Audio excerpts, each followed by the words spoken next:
Hi guys. Thank you for those that are joining us. I'm about to start the Instagram Live to talk about traditional ecological knowledge with Samara. So I'm adding her now. Okay. Yeah, so thank you for joining us. There she is. Hi, how are you doing? Good. How are you? Can you hear me okay? Yeah, can you hear me good? Yeah. Good. Okay. Yeah, so today we're going to be talking about traditional ecological knowledge. And I'm so excited for everyone that's joining, and thank you for joining me, Samara. I'm excited about this conversation. And so I wanted to start with a land acknowledgement to just say both of us are on unceded Duwamish land, the ancestral land of the Duwamish tribe, which is especially important for the conversation we're having today. So I'm going to start with just giving a definition by the U.S. Fish and Wildlife Service about their academic definition of traditional ecological knowledge. And that's that traditional ecological knowledge is the knowledge by indigenous cultures about their immediate environment and cultural practices that use this knowledge, including an intimate knowledge of plants, animals, and what they call natural phenomena. So that's the academic definition, but of course, it's more importantly a relationship. So what would you add to that definition for talking about TEK? Yeah. Also, is it okay if I do just like a quick introduction of Oh myself? yeah, sorry, I Yeah, just jumped in. that's okay. Yeah, I'm really excited about the topic today too. But yeah, for folks that are watching and don't know me, I am Samara Monte. I use she, her pronouns, and I am the creator and host of Raices, Verdes, which is the account I'm on right now, a podcast, a platform to talk about environmental justice issues by BIPOC for BIPOC. So yeah, I hope you'll check that out later. But yeah, I guess the only other thing I would add that I've been thinking about is, especially with a lot of different tribes asking for land back, I think this really ties into it because the whole point of giving land back to Indigenous people is to, because we know that they have this traditional ecological knowledge, right? Like they have this traditional knowledge about how to steward the land. And that I really loved the way Hannah Wilson from Yes Farm in a video that I invited her into, she talked about how land back doesn't mean we all lose land. It means like we gain a lot more knowledge and a lot, like it will just be better for the planet, right? To have Indigenous people stewarding that land because again, of the traditional ecological knowledge that they have. So I just wanted to add that as well, that that's Mhm. also part of this intersectionality is that Indigenous people know what they're doing because this is traditional knowledge to them.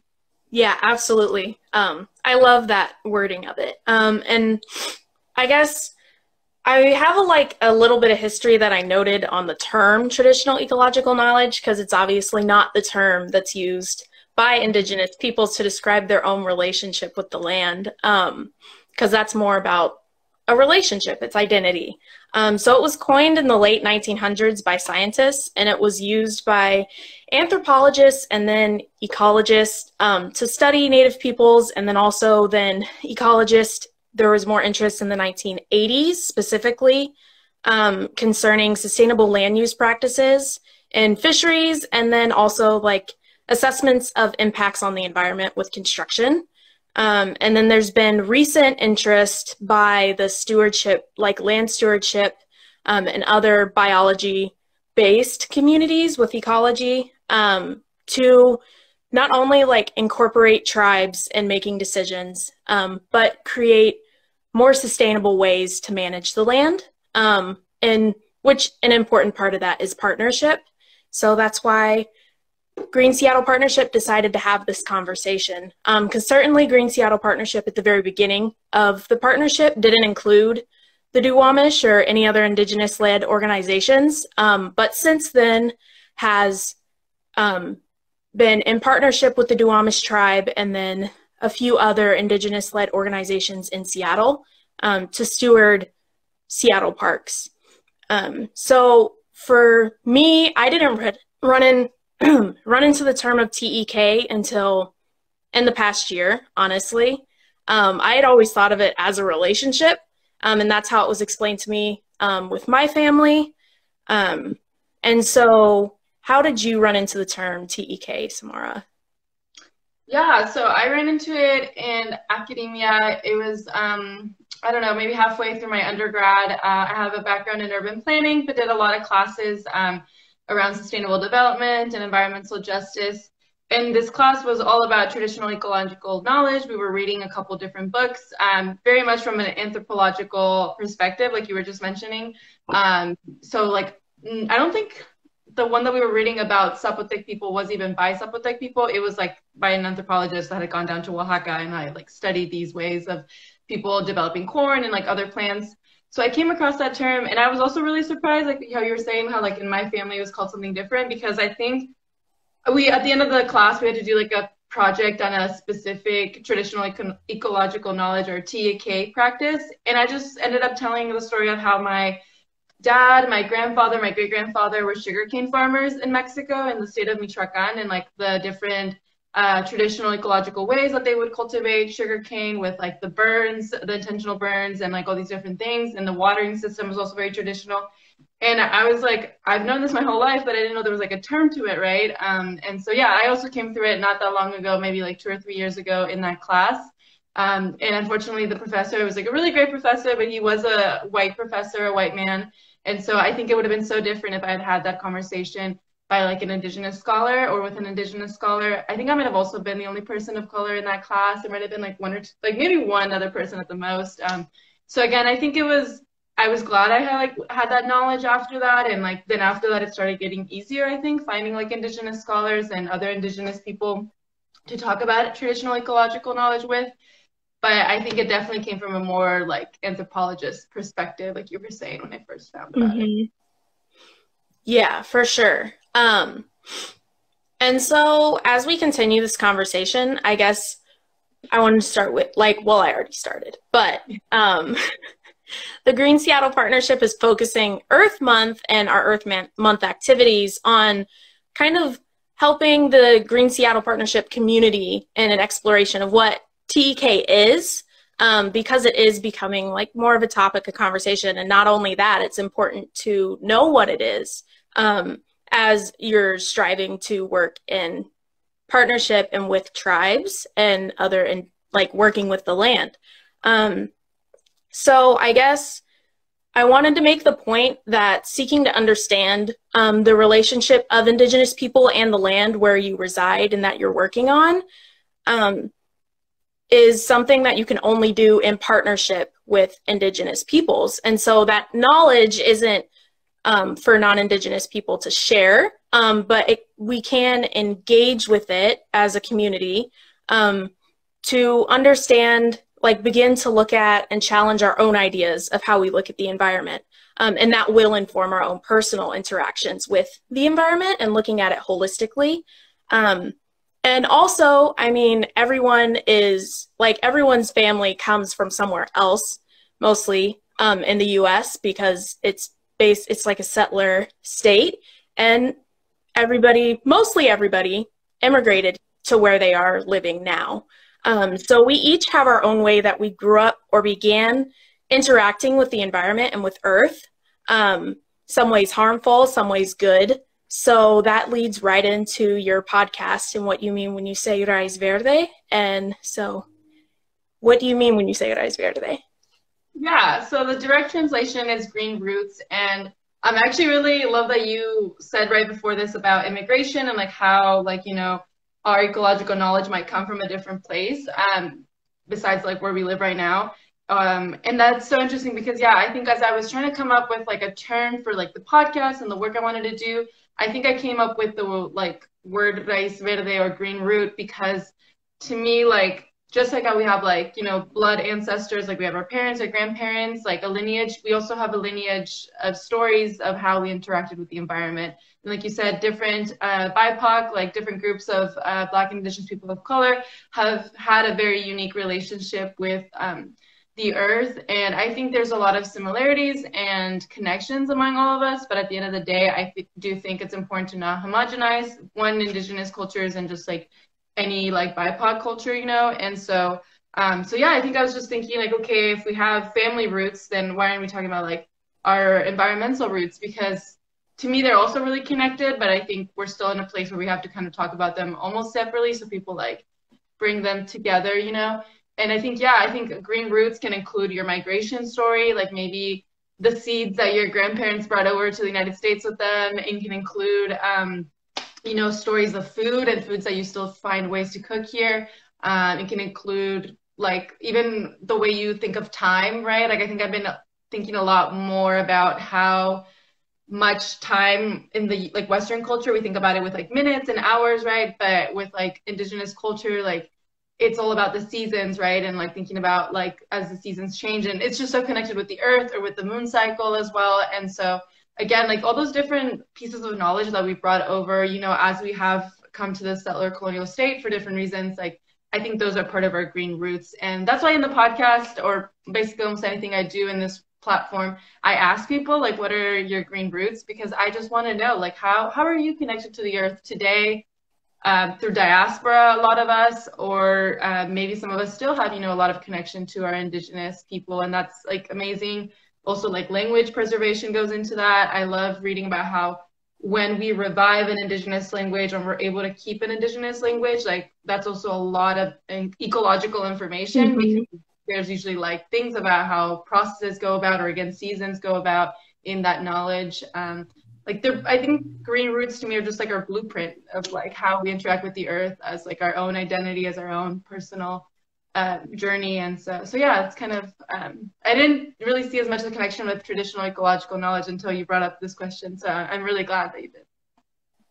Yeah, the next question I had down, like written down, was how Raices Verdes are similar or even the same as TEK, because I wanted to explore that a little bit, because I've listened to some episodes of your podcast, and I just really like how you always begin talking about what is your Raiz Verde or green root. And then when we're talking about TEK, it's about how a people's connection to the land has informed their culture and how their daily life like traditionally went about. And so how would you say they're similar, or would you even like go to say they're the same? Yeah, I think they are really similar in the same, because I think it doesn't separate human and nature. Like, I really think that's what I'm trying to do in this conversation and my platform, is like not separate us, because I think something I also run into a lot in like academic spaces that were like just environmental like spaces was that people, like a lot of the people I interview sometimes are asked to interview on my podcast. They're like, why are you asking to interview me? I'm not like an environmentalist. I didn't go to school for like environmental studies or sciences or whatever. But I think it's because, again, like the whole idea of being an environmentalist and a steward of the land has been so gatekept like by Western society, of like you're only an environmentalist if you do like X, Y, and Z. Whereas like I feel like traditional ecological knowledge reminds us like all of us should be environmentalists, because we're all like have a relationship with land. Like even if you live in the most like urban city, like I don't know, like New York or something, you're still going to be connected to like the environment and ecology in one way or another, because you eat food and that food comes from somewhere, right? And like all the different materials you have are connected to the earth at the end of the day. So all of us have like a relationship with the earth, whether we like choose to or not, you know, go out of our way to do that. And therefore we all have like some sort of traditional ecological knowledge in us. And so yeah, I do think like it's the same. I think it's just, I brought this word to it, I guess, or naming it this way. And I often think about like, should I have chosen a different word? It's in Spanish. Spanish is like a colonizer language. Like, I don't know, you know, like there's so many questions still about the term. And I hope that it doesn't become kind of like traditional ecological knowledge where it feels like we put a checklist around it that like it can only be these things. Like I really think if someone were to tell me like the way that they, I don't know, just like any story that they share of their family, and they were to say like that's my green root, I'd be like, yeah, like that's like there's really no, like people sometimes ask me like I don't know what to share during that question in the podcast. I'm like, literally anything you share to me will be your green root. It just means how are you connected in whatever way, you know? Yeah.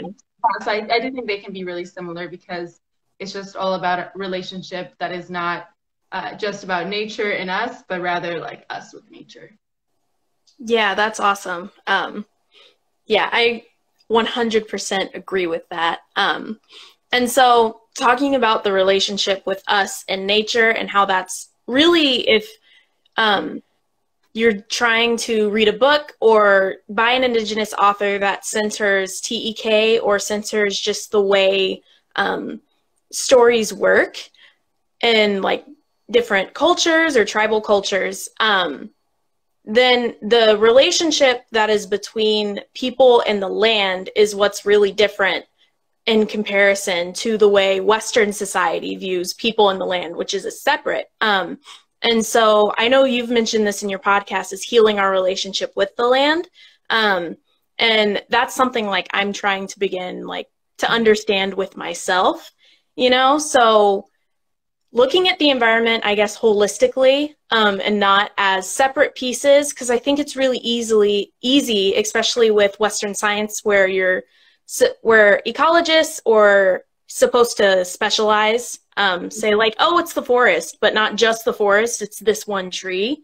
But kind of zooming out from that, even as you're doing really detailed work in, for the example, Green Seattle Partnership, like one park, but just zooming out and being like, okay, so the entire urban forest, and then the entire forest, and then also the rivers, and then also humans. So what would be, I guess, in your own process, because in your own process of looking at yourself with the land, how have you, in ways that you've noticed like disconnect, how have you started to look at things more holistically and as a big picture? Yeah, I think I just have brought in more of my family's story into it. It's not as black and white as these family members were farmers and these are no longer farmers because that's just that. Like for example, like my mom is not really like into farming like that. You know, she has like her small garden in her home and things like that, but she's not big camper, like big, like doing a lot of the stuff I like to do in the outdoors. And my dad's the complete opposite. Like he could probably live in a cabin. Like he's very like Ron Swanson, Mexican version. Like he loves like solidarity and like just being by like himself in the woods. And so I feel like I used to think that meant like one parent was more connected than the other, like one side of the family was more connected to nature than the other. But I think like when you're looking at your holistic relationship to the earth, and like you said, not just looking at like how one particular thing we do in connection, I think then you start realizing like there's so many other things to consider. Like again, my mom's really big on like herbal medicine. Like she's always like telling me like, have you been buying like essential oils? Have you been like drinking this tea or that tea? And I feel like that's her relationship to the earth, right? So I feel like for me now that I like, again, almost like a family tree, I don't just look at the people, but I look at how each of them have such a unique relationship to the earth, and that it's like my grandma's like really spiritual, and so I feel like that's how she connects a lot to the earth. And like, you know, she like tells me she sings and like prays to her plants. So I think like, again, the holistic view of how we connect to the earth is like, it doesn't have to be just like, I'm only going to be doing this one thing or only going to be looking at this one thing in my life, but really like, how have all your relatives connected to the earth? And then of course, if you're not living on your ancestral lands, like how are the indigenous people on the lands you occupy connecting in a holistic way as well? Like you said, I feel like I used to live in Bellingham because I was going to school up there, but now that I'm in the Seattle area again, I feel like I really have been trying to take the time to get to know like all the different organizations, like, you know, like you all, and like just a couple other ones in the area that are like trying to bridge together. And then again, we're not doing separate work, like you said, but instead like talking to each other, because although some of us might be more focused on like farming, some of us might be more focused on storytelling, on art, or all these other things. Like I think at the end of the day, our goal is the same, which is like equity for people, and that has to include environmental justice. So yeah, I think just looking at holistic, meaning like don't discard any, like I wouldn't discard anything as like not an environmental issue. Everything's an environmental issue, really. Like, you know, I was just thinking about how like I saw this article about like trans people getting like equitable housing in New York, and I was like, that's an environmental issue because trans people are more likely to have impacts from climate change and like environmental racism because they don't have equitable housing, you know? And so again, I think that's also another thing about holistic thinking is like, just look into it a little like deeper, and it's probably connected to like environmental justice issue one way or another. And so, and we're going to be stronger movement wise if we make those connections. Yeah, absolutely. And I love that you brought it into not just looking at the environment, but also looking at all these other things, because it's so true. Like once you go down the looking at things holistically path, you realize everything's connected and it just Yeah. never ends. I also want to put to anyone who's listening, go ahead and drop questions in the comments or in the question box, and then we'll get to them at the end of our discussion because we'd love to hear what you're thinking and your questions.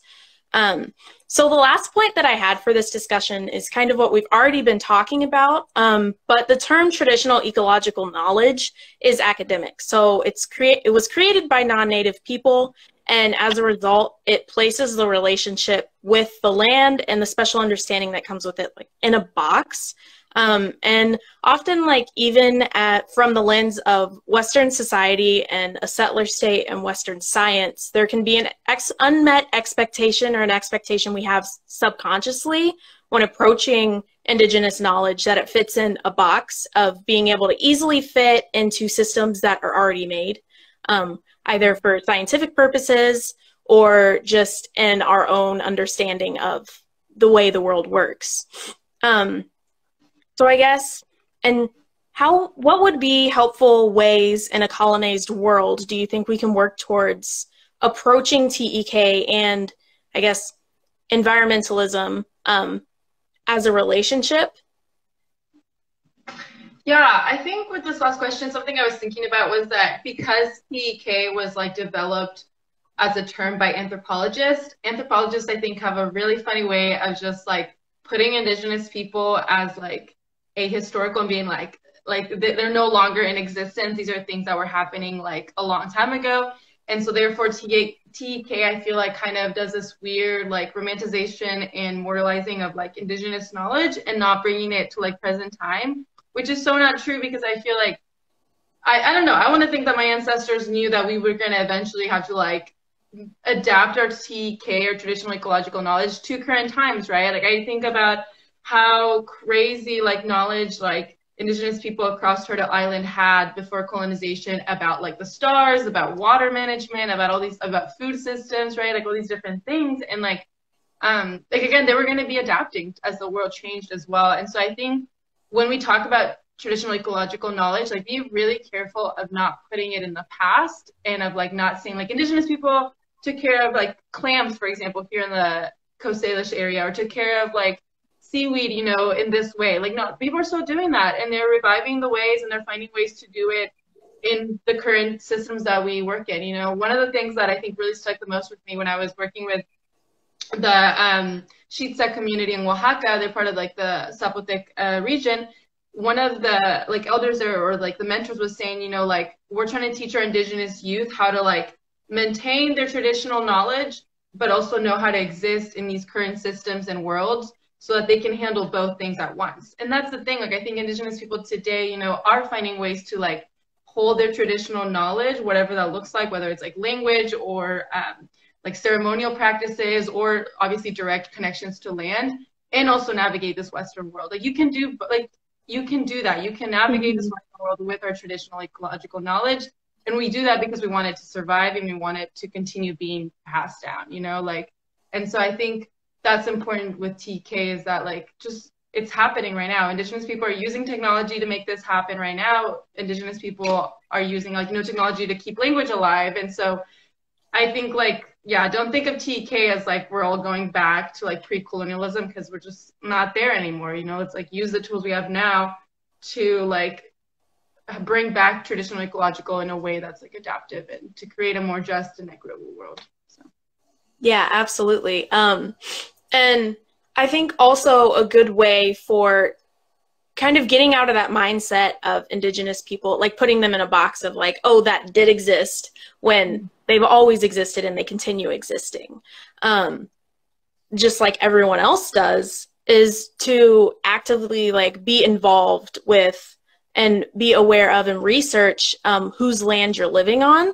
And I know for me, and I know of the Duwamish Longhouse is a great resource, and they offer eco tours. So that's a great way to just like start, you know, talking about it. And also like that's an eco tour that goes along at the Duwamish Longhouse. They go through a couple parks that are right nearby, and they just talk about the plants and then the use history of the river and things like that. And it's really cool. And then, yeah, I just would like to put that in there for anyone who's interested and trying to begin their own journey of, you know, just addressing like all of that. So. Yeah, and I feel like there was one more thing I was going to say too about how we use traditional ecological knowledge now, but I forgot. I feel like I thought about it when you first asked the question. I can't remember. But yeah, I think that's a really good resource too for folks. Just like keep getting informed of how like knowledge is used in the land that you're currently in. I'm gonna look at the questions right now. So there's one, and it says, "Are you familiar with the subsistence versus customary and traditional discourse?" I don't. That sounds really intense. It does sound really intense. And I saw someone, Maya dropped the link for eco tours with the Duwamish Longhouse, which is great.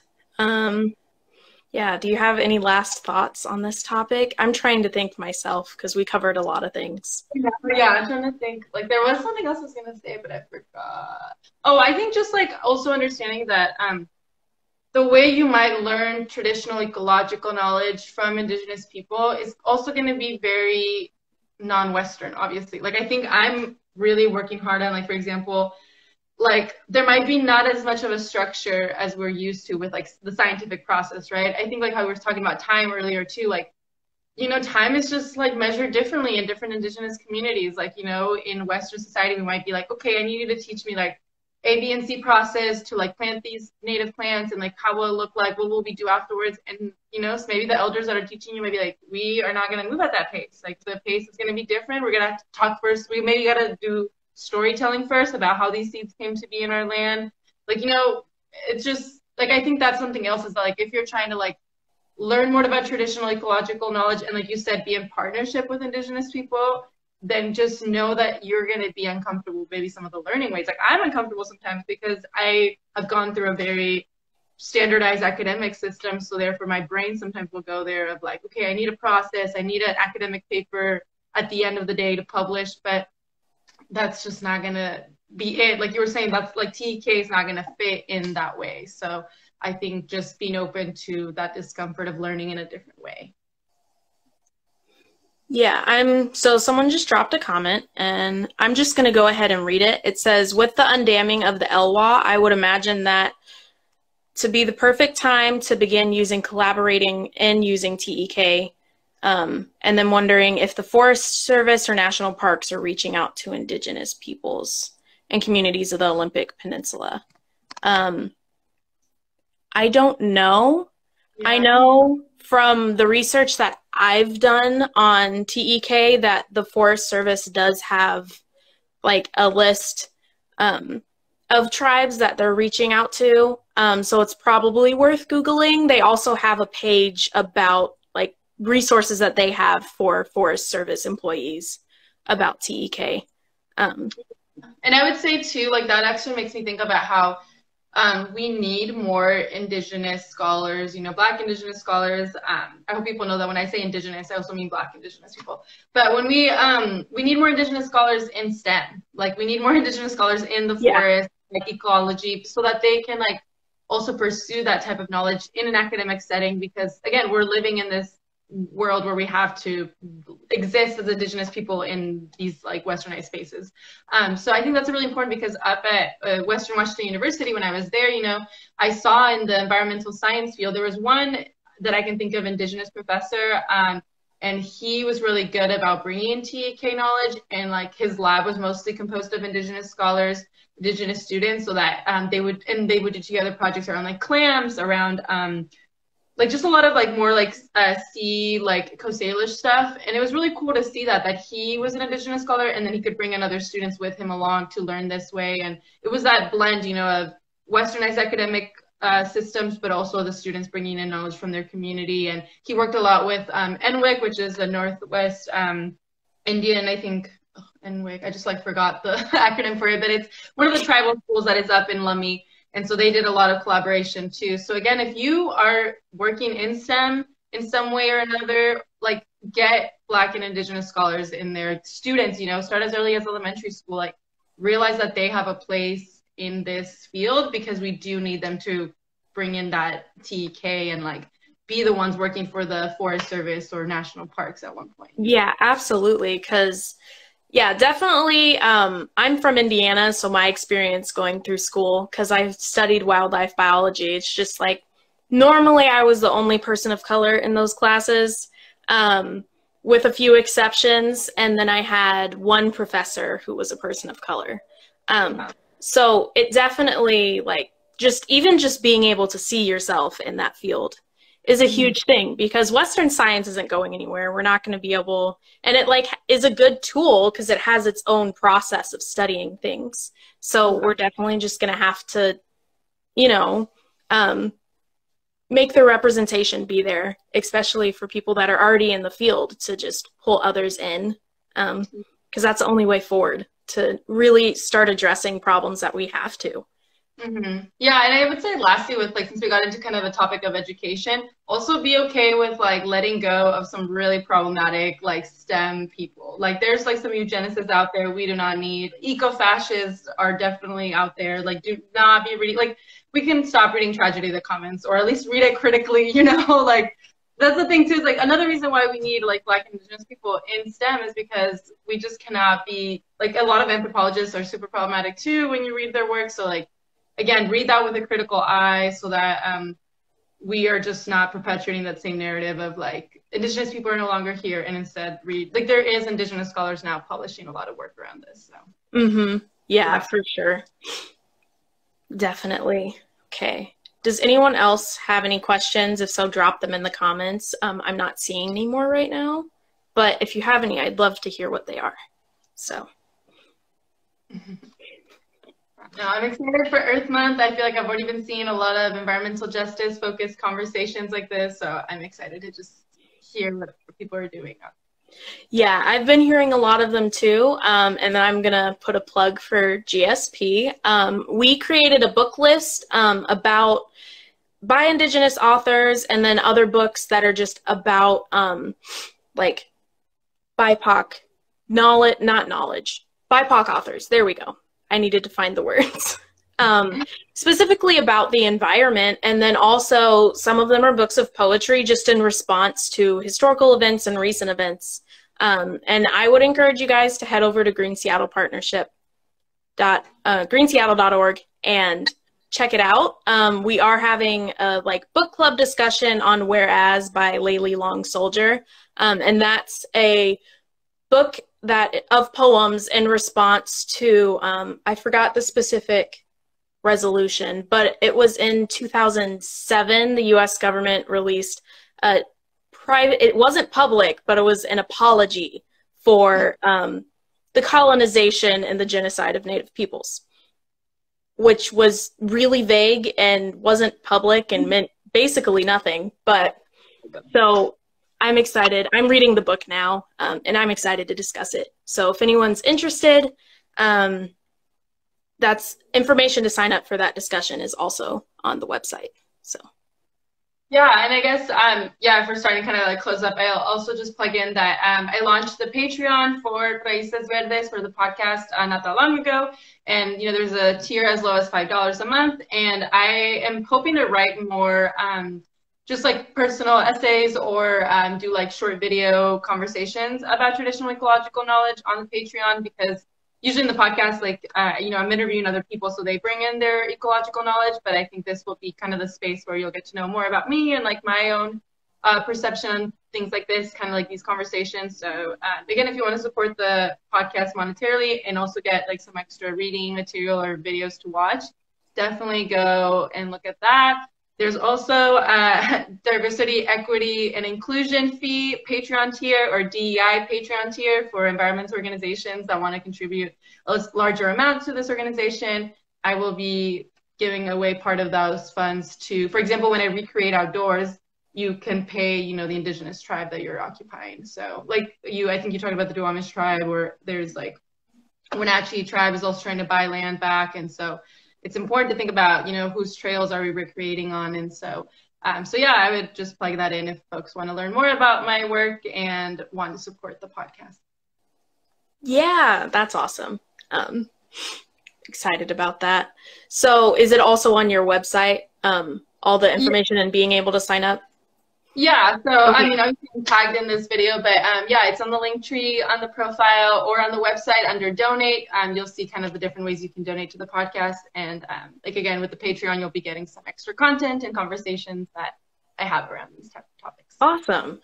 I don't see any questions in the comments, so yeah, I haven't thought of any other things I wanted to say, but have you? I don't know if you want to do this, but I kind of wanted to ask you what your green roots were. Have you been thinking about that? I wanted to hear maybe a little bit about you. That definitely has been something I've been thinking about. Yeah, especially because, so I came here for an AmeriCorps position with Forterra as a stewardship associate. And I've had a lot more, because I've never done a virtual, like I'm working virtually now, mostly.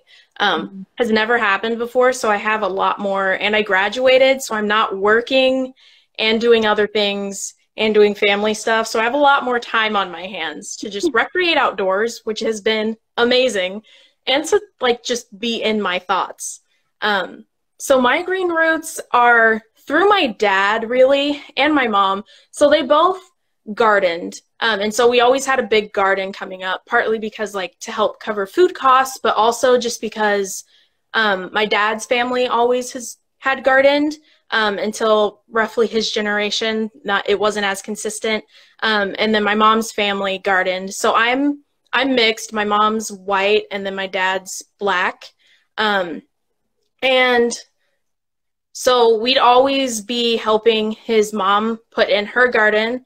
And then my dad always loved going bird watching and fishing, because on the west side of Indianapolis, where I grew up, is where his family is originally like settled in Indianapolis.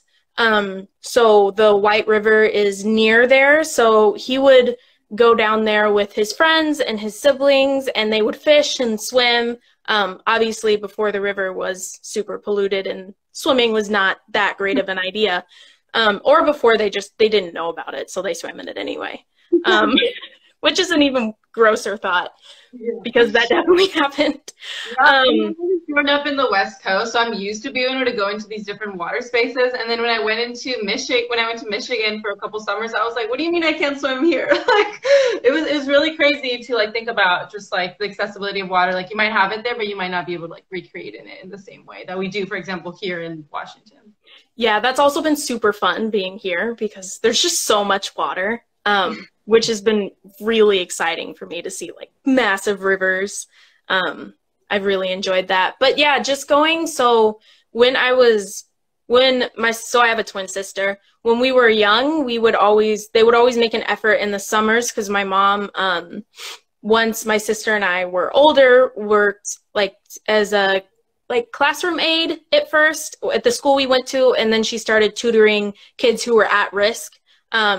So they were struggling in their classes or something, and she still does that now. She loves it. But so they would make an effort to go on like a couple camping trips, and then we'd be dragged along fishing trips, and my sister and I would get bored sitting and waiting for fish. So then we'd go swim in like the lake, and then yeah, just running around in the forest and having conversations with our dad about the trees and the animals and why we don't hurt them and stuff like that, because we always wanted to take care of like daddy longlegs, or I don't know the official name for them, but yeah, we would always try and take them home, and they'd always be like, "Don't take them," and we'd always sneak them home, and they would last about a couple weeks before our parents would realize we have spiders in a box in our room. So yeah, my sister and I just always loved the outdoors because our dad loved the outdoors, and that's how we were introduced to it. Well, I don't think there's any more questions unless you have another question too. I don't have any more questions. I just want to thank you for this conversation, because it was great and I really loved it. So yeah, no, me too. Thank you for inviting me. And again, I'm really excited. And if people, I guess, have more questions, then they can just message us.